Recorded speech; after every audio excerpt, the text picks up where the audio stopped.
real Catwoman in your heart? Yes. These videos are not for children.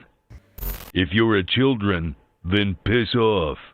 Hey there, it's me, your least favorite YouTuber, the Infuso. And sometimes, fact is stranger than fiction. Sometimes the real entertainment isn't what's happening in front of the camera, but instead what's happening behind the scenes. And today, we're here to talk about one such event, as we're going to be talking about the day Catwoman kidnapped Tim Burton.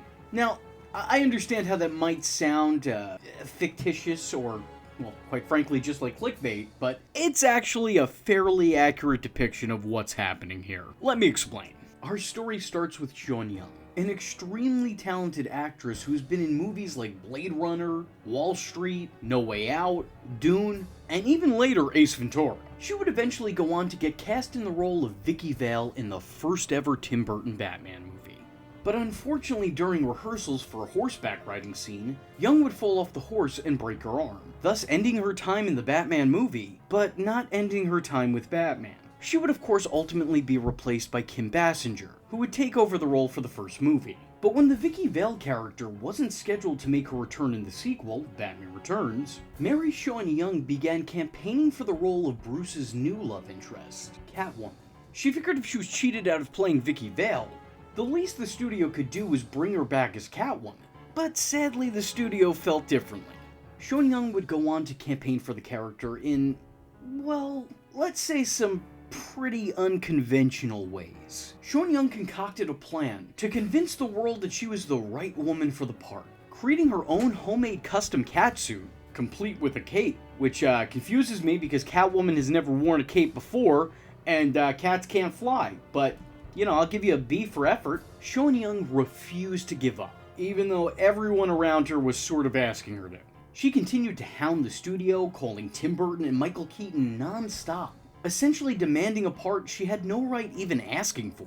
When she finally realized that no one was taking her calls, she decided to get an in-person meeting with movie director Tim Burton. But when she found herself unable to do that, she decided her best method of getting through to Tim Burton was by getting Tim Burton. The story goes that Sean Young, in her homemade feline femme fatale getup, attempted to literally kidnap Tim Burton and make him give her the part. Now, first off, that's insane. Quite frankly, if you had done something like this in Gotham City, that is a one-way ticket to Arkham Asylum. Secondly, being this is Sean Young that we're talking about, that checks out. She probably could use a stay. But I do want to go out of my way here and say that I truly don't think that she meant the director any harm. I don't think that she was trying to blackmail him or work out a Hollywood hostage negotiation here. I don't think this was a, you put me in your film and then you get back your freedom type of scenario. I really believe in Sean Young's mind, knowing how over-the-top theatrical and just downright bizarre Tim Burton could be, she probably thought this was the best way to make her case. In actuality, though, this was a great way to get a case made against her. Despite an unrivaled entrance, her attempted heist did little to wow the director, and only further frightened him.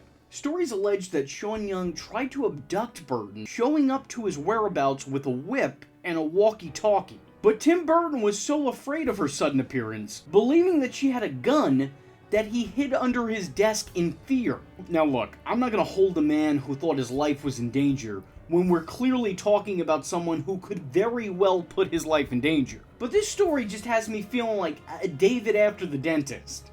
Is this real life? Yeah, this is real life. This Catwoman was thwarted not by Batman, but instead by Tim Burton's personal security. So clearly, Tim Burton made the right choice here, because the real Catwoman would have gotten him no problem. This would have been a done deal. Both the abduction and her contract signing. It would have been one fell swoop. But Tim Burton was so shaken by this event that he allegedly hired new bodyguards following her pursuit of him. Sean Young wanted her actions to carry a big statement, and I think it did. It just probably wasn't the one that she was looking for. I want to say that for years I heard that she broke into his home wearing her own catsuit, but that's unfortunately not true. I almost wish it was. That would be that much more ridiculous. But as you can see by this footage of the event, she's not actually dressed up as Catwoman. Unless that's her best Selena Kyle, I'm not entirely sure. Well, I had cat-like makeup on, you know what I mean. However, she did attempt to break into his place using a lookout and a walkie-talkie, and film the whole thing. Evidence? Or an audition? You'll be the judge.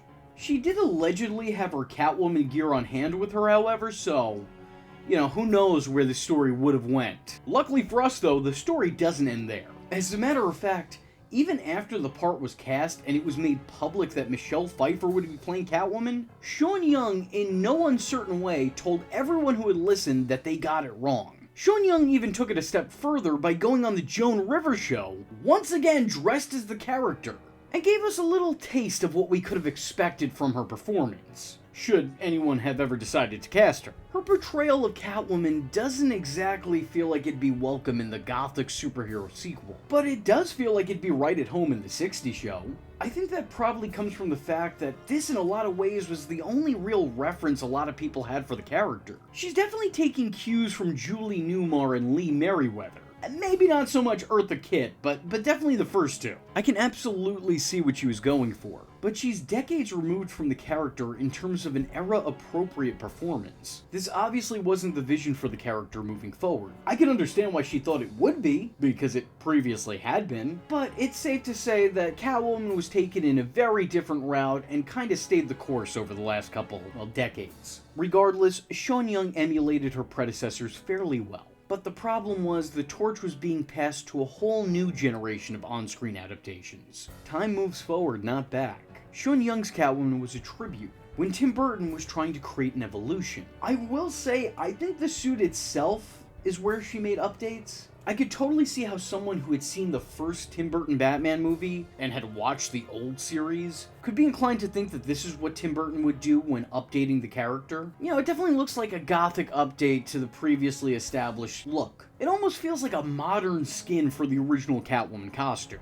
But that's kind of just where the whole update began and ended. Acting-wise, she's straight out of Batman 66. I do find it hilarious, though, the way she downplays her actions on the Joan Rivers show. Like, she's acting like Tim Burton being afraid of her is weird. Ma'am, with all due respect, you have a reputation as it is, and you tried to stage a home invasion with a plastic Indiana Jones commemorative whip. If I was him, I'd probably be afraid too. You don't play with crazy, you don't play with crazy. With all due respect, ma'am, we're not talking about red flags here, we're talking about giant red neon flashing lights. Look, I've made a couple jokes, but I do want to make it clear. Sean Young is definitely a woman who has her problems with mental health. And as someone who has their own mental problems, I'd be nothing short of a hateful hypocrite should I choose to lambast her over something that she sadly has limited control over. I think we should mention, though, it's clear that she wasn't at her mental nirvana here. She feels very unhinged and legitimately, unwell. On the subject of her Catwoman, as a throwback, honestly, it's not bad. It definitely wouldn't have furthered the character's legacy, but as its own independent interpretation, I think it's fairly good.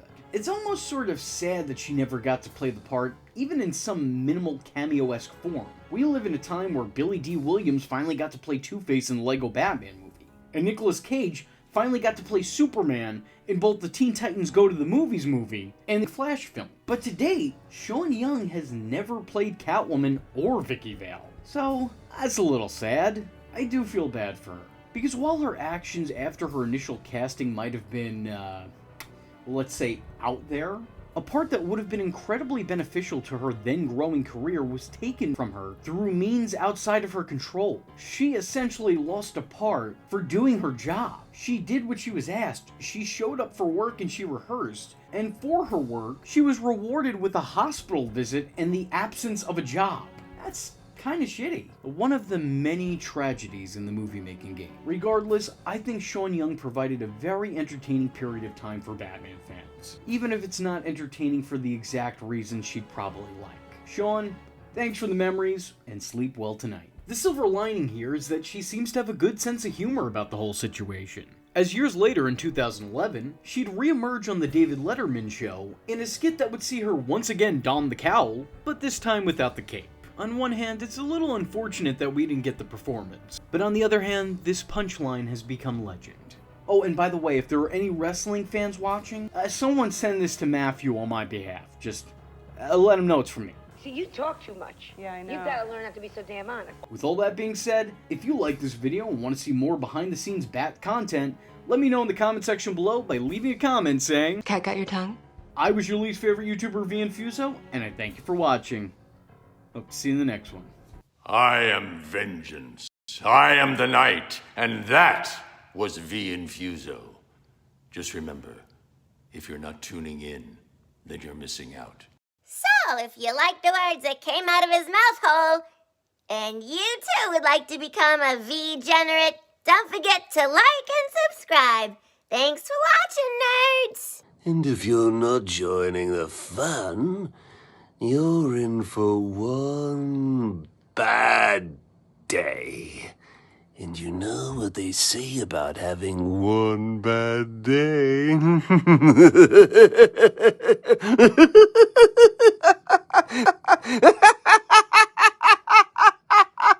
Catch him next time. Same bat time. Same bat channel.